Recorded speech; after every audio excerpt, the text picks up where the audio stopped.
ABS-CBN, papasukin na din ang primetime slot ng GMA, mapapanood na rin nga ba sa primetime ang ilang kapamilya shows?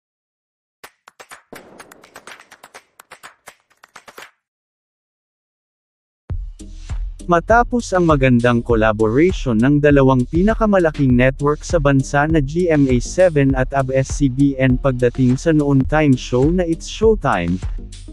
ay tila papasukin na din di umano ng ABS-CBN ang primetime slot ng GMA7 kung saan nang humirit daw ngayon ang ABS-CBN sa GMA ng dalawang slot sa primetime para maipalabas doon ang dalawang kapamilya show.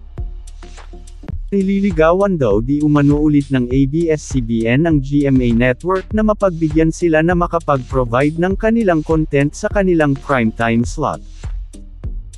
Sa pagkakataong ito ay mabibigyan din ng pagkakataon na makapag-promote din ang Kapuso artist at maki-join force ang mga sparkle artist na hindi nabibigyan ng trabaho na pwedeng maging guest sa kanilang mga teleserye.